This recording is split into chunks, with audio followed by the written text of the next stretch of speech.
బనకచెర్లపై BRS జంగు siren మోగించింది. బహుముఖ వ్యూహంతో పోరాటం చేసేందుకు కార్యాచరణను సిద్ధం చేసుకుంటున్నది. గులాబీ దళపతి కేసీఆర్ కేంద్రం ఏపీ దూకుడును నిలవరించేందుకు మేధావులు నిపుణులతో సుదీర్ఘ మేధోమథనం చేస్తున్నారు. న్యాయ పోరాటం చేసేందుకు న్యాయవాదులతో సంప్రదింపులు జరుపుతున్నారు. అలాగే ప్రజా ఉద్యమాన్ని ఉధృతం చేసేందుకు ఇప్పటికే బీఆర్ఎస్ విద్యావంతులను చైతన్యవంతం చేస్తోంది.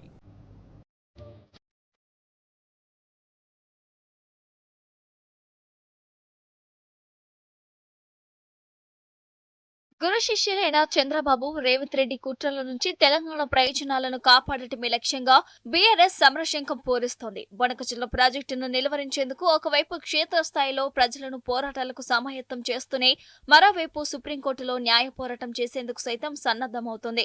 ఇప్పటికే గులాబీ అధినేత తెలంగాణ తొలి సీఎం కేసీఆర్ బనకచెర్ల వల్ల రాష్ట్రానికి వాటిల్లే నష్టంపై ముందుకు వెళ్లకుండా ఏపీని అనుమతులు ఇవ్వకుండా కేంద్రాన్ని నిలువరించేందుకు ఉన్న మార్గాలపై మేధావులు సాగునీటి రంగ నిపుణులతో మేధోమథనం సాగిస్తున్నారు. న్యాయవాదులతో సుదీర్ఘ చర్చలు జరుపుతున్నారు. ఎట్టి పరిస్థితుల్లోనూ రాష్ట్రానికి అన్యాయం జరగకుండా ఉండేందుకు న్యాయస్థానాల్లో ఎలా ముందుకు పోవాలనే దానిపై కార్యాచరణ రూపొందిస్తున్నారు. నేడో రేపో సుప్రీంకోర్టులో కేసు వేసేందుకు సిద్ధమవుతున్నారు.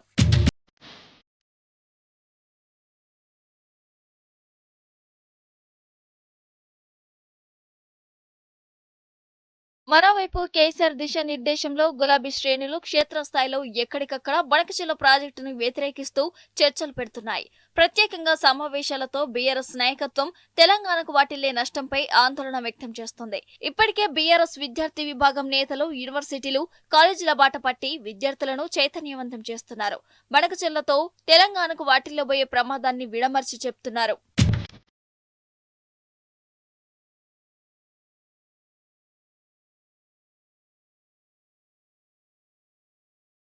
తెలంగాణ ప్రయోజనాల కోసం, నీటి హక్కుల కోసం మొదటి నుంచి ఉద్యమిస్తున్నది బీఆర్ఎస్ పార్టీ ఒక్కటే. నది జలాల్లో ఉమ్మడి పాలకులు చేస్తున్న ద్రోహాన్ని, దోపిడీని లెక్కలు సహా బట్టబయలు చేసింది. నీళ్లనే నినాదంగా మలిచి యావత్ సమాజాన్ని మమేకం చేసి ఉద్యమించింది. రాష్ట్రంలో 10 ఏళ్ల పాలనలోనూ నీటి హక్కుల కోసం రాజీ లేకుండా పోరాడింది. సుప్రీంకోర్టు తలుపు తట్టి కేంద్రం మెడలు వంచి న్యాయమైన నీటి వాటాల పంపిణీ కోసం సెక్షన్ 3ని సాధించింది. అనేక ప్రాజెక్టులకు అనుమతులు రాబట్టింది. ప్రాజెక్టులను పూర్తి చేసి సత్వర ప్రయోజనాలను రైతాంగానికి అందించింది. 10 ఏళ్ల పాటు కేసీఆర్ దేశ చరిత్రలో ఏ రాష్ట్ర ప్రభుత్వమూ ఇవ్వని ప్రాధాన్యం సాగునీటి రంగానికి ఇచ్చారు. ఏటా 25 నుంచి 26 వేల కోట్ల బడ్జెట్ కేటాయింపులు చేసి సాగునీటి రంగం ముఖ చిత్రాన్ని మార్చారు.